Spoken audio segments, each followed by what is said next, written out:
इंदुशयवन्दियाणं तिहुमणिहृदमहुर्विशदवक्काणम् अन्तातीतगुणाणं नमो जिणाणं जितभवाणम्। बोले श्री खंडराज संभवनाथ भगवान की जय। आचार्य श्री कुंद कुंद स्वामी की जय। हम सभी बड़े सौभाग्यशाली हैं जो आचार्य कुंद कुंद स्वामी का महान ग्रंथ पंचास्तिकाय अध्ययन का हमें अवसर मिल रहा है। हम सभी बड़े भक्ति भाव पूर्वक श्रद्धा भाव के साथ आचार्य कुंद कुंद स्वामी की एक एक गाथा के एक एक शब्द को समझने का प्रयास कर रहे हैं। तीसरा अधिकार चल रहा है मोक्ष मार्ग चूलिका।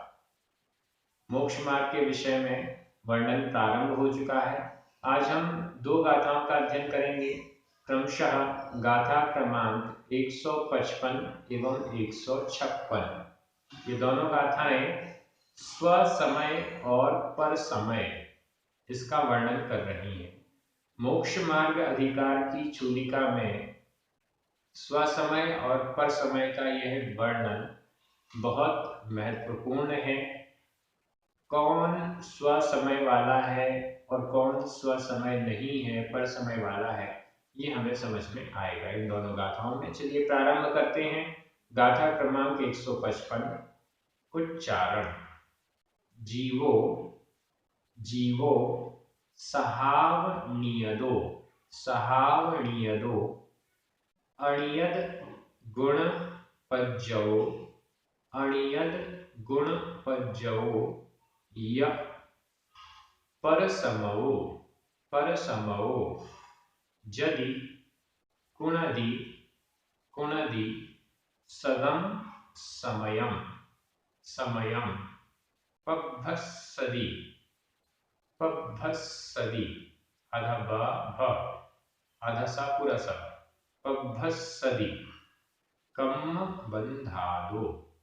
बंधादो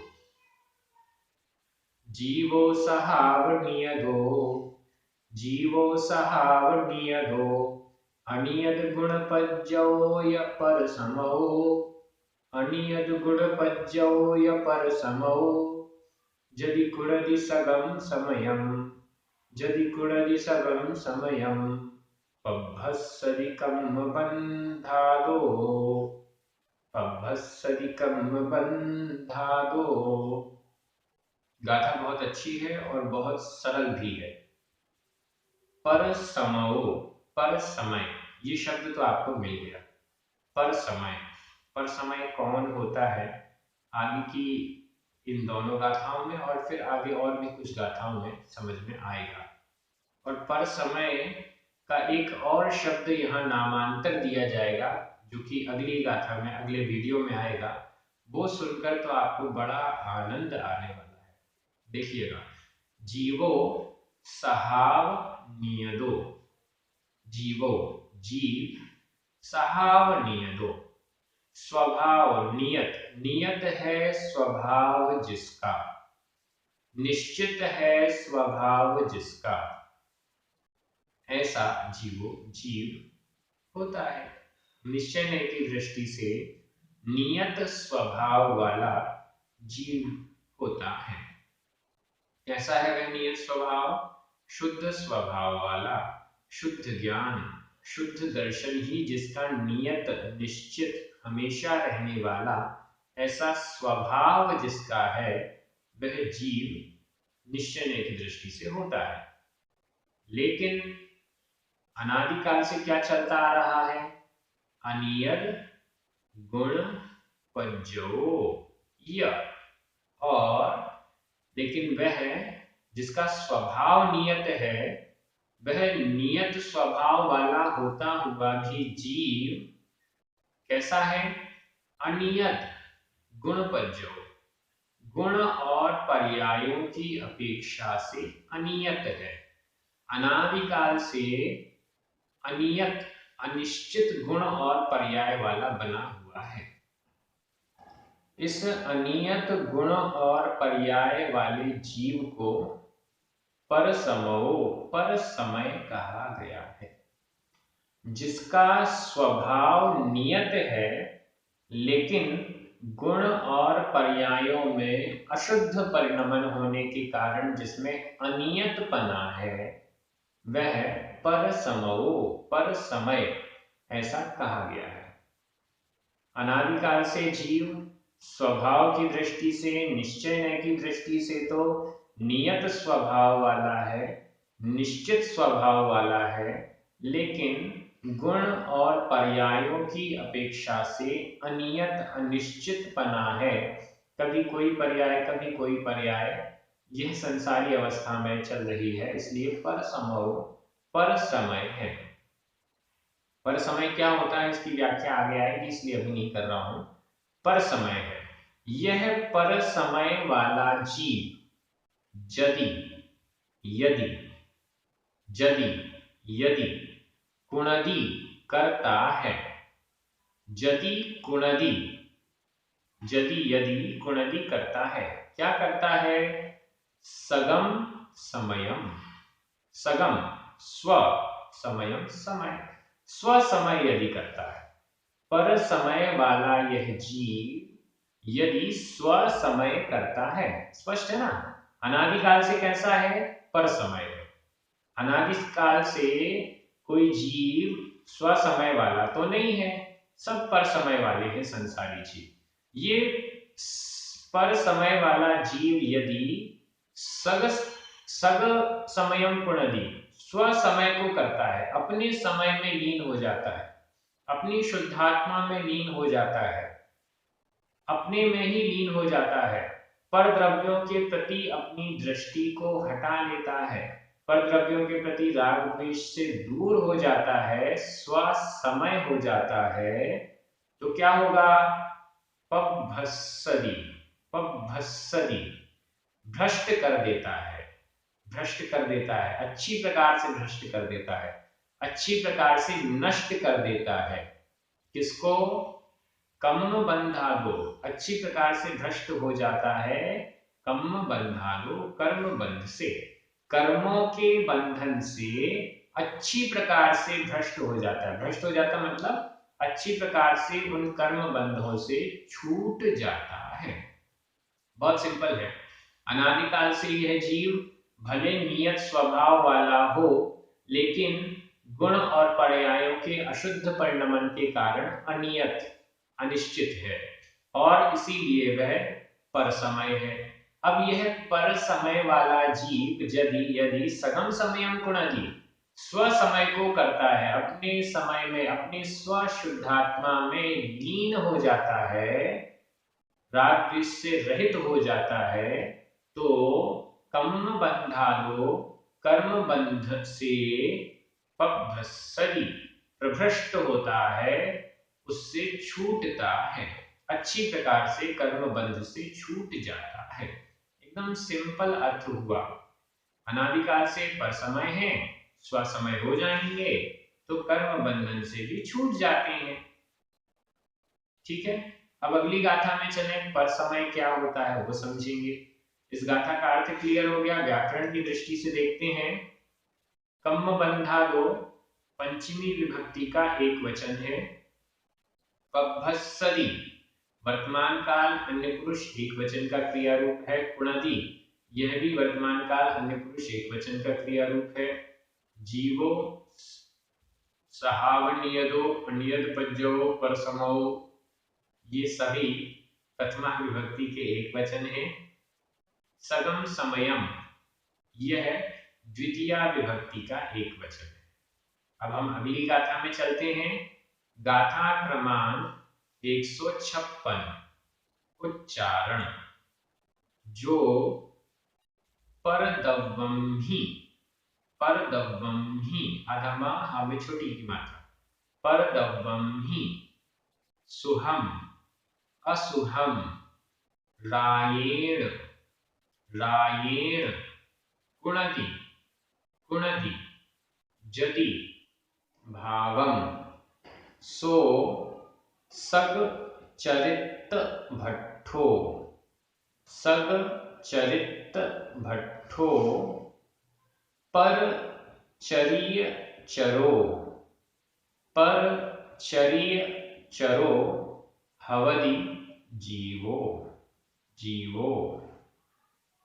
जो परदव्वं हि सुहम् जो परदव्वं हि सुहम् असुहं रायेण कुणति जदि भावम् असुहं रायेण कुणति जदि भावम् सोत्सग चरित भट्ठो सोत्सग चरित भट्ठो परचर्य चरो हवदि जीवो परचर्य चरो हवदि जीवो। बहुत सुंदर गाथा है। पर समय क्या होता है उसको यहां पर परिभाषित किया जा रहा है। जो परदव्वम ही जो जो व्यक्ति परदव्वम ही पर द्रव्य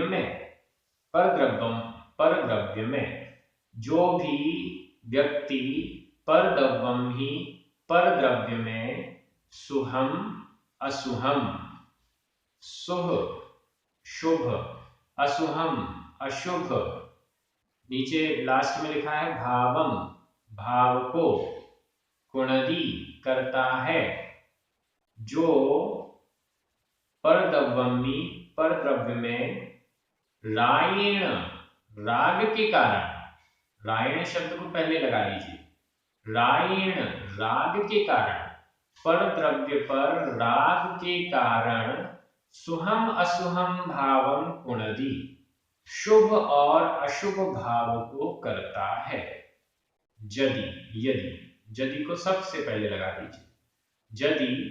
यदि जो व्यक्ति पर द्रव्य में राग के कारण शुभ और अशुभ भाव को कुणदी करता है। एक एक शब्द आपको क्लियर हो रहा है और जो व्याकरण से पढ़ने वाले हैं उनको तो एक एक शब्द से अर्थ निकल रहा है। कुणदी करता है। यदि यदि यदि ऐसा करता है तो क्या होगा। सो सग चरित भट्ठो सो यानी वह जो यानी जो सो यानी वह सगचरित भट्ठो सगचरित सग स्वचरित्र से भट्ठो भ्रष्ट वह स्वचरित्र से भ्रष्ट है। कौन स्वचरित्र से भ्रष्ट है। जो पर द्रव्य में राग के कारण शुभ और अशुभ भावों को करता है वह स्वचरित्र से भ्रष्ट है। स्वचरित्र से भ्रष्ट राग करता है। राग के कारण पर द्रव्य में राग के कारण शुभ और अशुभ भावों को करता है। अगर पर द्रव्य में राग नहीं है शुभ अशुभ भाव नहीं करता है तो स्व चरित्र का धारी है। स्वचरित्र या स्व समय का धारी है। लेकिन ऐसा यदि नहीं करता है तो सग चरित्र भट्ठो स्वचरित्र से भ्रष्ट परचर्ये चरो और इसको दूसरा नाम दिया पर चरित्र में चर यानी आचरण करने वाला। स्वचरित्र से भ्रष्ट पर चरित्र का आचरण करने वाला हवदि होता है जीवो जीव। सो जीवो वह जीव स्वचरित्र से भ्रष्ट पर चरित्र का आचरण करने वाला अवधि होता है। अब यहां पर परद्रव्य में राग करने मात्र से परद्रव्य के प्रति राग करने मात्र से शुभ और अशुभ भाव जो उत्पन्न हुए उसको ही स्वचरित्र से भ्रष्टपना कह दिया गया या पर चरित्र का आचरण करने वाला कह दिया गया। यह जैन दर्शन की व्याख्या का चरम है। चूलिका का मतलब होता है शिखर। मोक्ष मार्ग के व्याख्यान का शिखर आपके सामने है। इस शिखर में चिंतन भी उच्च कोटि का हमारे सामने आ रहा है। वैसे तो चारित्र से भ्रष्ट किसे कहा जाता है। जो शिथिलाचारी है या गलत आचरण करता है उसे चारित्र से भ्रष्ट कहा जाता है। लेकिन यहाँ पर जो चारित्रवान मुनि भी हैं, रत्नत्रय के धारी भी हैं, लेकिन यदि परद्रव्य में राग के कारण शुभाशुभ भाव चल रहे हैं तो उनको भी आचार्य कुंद स्वामी स्वचरित्र से भ्रष्ट और पर चरित्र में आचरण करने वाला ऐसा कह रहे हैं। हम अपने आप को देख लें, हम कौन से चारित्र वाले हैं? स्वचरित्र में है या पर चरित्र में है? स्व समय है या पर समय? जरा विचार कीजिए। निश्चित रूप से जब हमारे पास चारित्र रत्नत्रय सम्यक चारित्र ही नहीं है तो हम स्व समय तो हो ही नहीं सकते और पर समय भी पर समय ही कहलाएंगे, क्योंकि अनादिकाल से तो पर समय है। यहाँ पर एकदम स्पष्ट हो गया, दो बातें यहाँ स्पष्ट हो रही हैं जो ध्यान देने योग्य है, स्व समय और पर समय। स्व समय का मतलब है स्व चारित्र में लीन, पर समय का मतलब है पर चारित्र में लीन। दो प्रकार की बातें हो गई हैं। पंचास्तिकाय ग्रंथ इतना सटीक और इतना स्पष्ट व्याख्यान कर रहा है, स्व समय और पर समय से कोई भ्रमित ना हो जाए। स्व समय का अर्थ है स्व चारित्र से सहित, स्व चारित्र में लीन, स्वचरित्री, और पर समय का मतलब है परचरित्री। स्वचरित्री जो स्वशुद्धात्मा में लीन मुनि महाराज है वो स्व समय, स्वचारित्री, पर द्रव्य से दूर। लेकिन जो शुद्धात्मा में लीन नहीं है ऐसे मुनि वो है परचरित्री, पर चारित्र में लीन। उन पर चारित्र में लीन को भी हम मुनि ही कह रहे हैं, क्योंकि वो रत्नत्रय धारी तो हैं। जो भेद रत्नत्रय और अभेद रत्नत्रय की कल चर्चा हुई, स्व समय से तात्पर्य हो गया अभेद रत्नत्रय और पर चरित्र से मतलब हो गया भेद रत्नत्रय। स्व समय यह हुआ निश्चय मोक्ष मार्ग, पर समय यह हुआ व्यवहार मोक्ष। कल वाली जो व्याख्या थी उसको यहाँ भी स्व समय और पर समय के साथ उसको भी जोड़ लीजिए, लग जाएगा साथ। तो पर चरित्र की यहाँ पर एकदम विशेषता बताई और आगे भी पर चरित्र क्या है, पर समय क्या है, इसको और स्पष्ट किया जाएगा। एक बार मैं फिर से आपका ध्यान दिला रहा हूं, जो स्व चरित्र से भ्रष्ट है, मतलब यहाँ पर चारित्र है तभी जाकर स्व चरित्र से भ्रष्ट होने की बात की जा रही है। रत्नत्रय धारी के ही दो भेद हैं, स्व समय और पर समय। रत्नत्रय धारी सम्यक चारित्र जिसके पास है, भेद रत्नत्रय जिसके पास है, उसके ही यहाँ पर वर्णन किया जा रहा है। भेद रत्नत्रय वाला ही आगे बढ़कर स्व समय होता है और जो भेद रत्नत्रय वाला है वह पर समय है, पर समय से स्व समय, भेद रत्नत्रय से अभेद रत्नत्रय। ये हमें समझना चाहिए। अब जिनका रत्नत्रय ही नहीं है वो स्व समय और पर समय के नाम, स्व समय में तो आएंगे ही नहीं और पर समय ही कहलाएंगे। हालांकि पर समय भी उनको यहाँ पर उनकी विवक्षा नहीं होती है, जो चारित्र धारण किए हुए हैं उन तक ही पर समय की विवक्षा ली गई है। चरित्र से सहित जो नहीं है, सम्यक चारित्री नहीं है, वो सारे के सारे नीचे स्व समय नहीं हो सकते, ऐसा स्पष्ट यहाँ पर समझ में आ रहा है, स्वचरित्री और परचरित्री इन शब्दों के कारण। तो इस दृष्टि से समय सार में जो स्व समय और पर समय की व्याख्या की गई है वहां पर यह खुलासा नहीं है, क्योंकि पंचास्तिकाय में ऑलरेडी आचार्य कुंद स्वामी इसका खुलासा कर रहे हैं। सबसे पहले हम पंचास्तिकाय का अध्ययन कर रहे हैं, समय सार शुरू नहीं किया। क्यों नहीं किया? पहले पंचास्तिकाय से भूमिका तैयार कर ली जाए, फिर आगे के ग्रंथों पर पहुंचा जा सकता। इस दृष्टि से ये गाथा भी आपको क्लियर हो गई। व्याकरण की दृष्टि देखें, परदम्वमी सप्तमी विभक्ति का एक वचन है, रायेण तृतीया विभक्ति का एक वचन है, कुणदी हवदी वर्तमान काल अन्य पुरुष एक वचन का क्रिया रूप है, जो सो सग सरित भट्ठो पर चरिय चरो जीवो, प्रथमा विभक्ति के एक वचन है सभी। और सुहम असुहम भावम, यह द्वितीया विभक्ति का एक वचन है। इस प्रकार से ये दोनों गाथाएं आपको समझ में आ गई होंगी। स्वसमय और परसमय के बारे में और चिंतन कीजिएगा, विचार कीजिएगा, गुण स्थानों की अपेक्षा से विचार कीजिएगा कि कौन से गुण स्थान में स्वसमय हो सकते हैं। क्या छठवें सातवें गुण स्थान के नीचे भी कोई स्वसमय हो सकता है? बिल्कुल नहीं हो सकता। ये सारे चिंतन आप जो अध्ययन कर रहे हैं उसके अकॉर्डिंग ये चिंतन आप आगे बढ़ा सकते हैं। सभी को बहुत बहुत धन्यवाद। हमारे जो पुण्यार्जक हैं जिनके निमित्त से ये कार्य YouTube पर परमानेंट हो रहा है और पंचास्तिका ग्रंथ का अध्ययन भी कंप्लीट होने वाला है। आप सभी परीक्षा की तैयारी कर रहे हैं, गाथाओं को याद कर रहे हैं, बहुत अच्छी बात है। जो जो परीक्षा में पास हो जाएंगे उन सब को सर्टिफिकेट भी दिया जाएगा। जो जो गाथाओं को याद कर रहे हैं उन सब को सर्टिफिकेट भी प्रदान किया जाएगा, ऐसा मेरा विचार है। आगे इसको क्रियान्वित करेंगे। सभी को बहुत बहुत धन्यवाद। जिनवाणी माता की जय।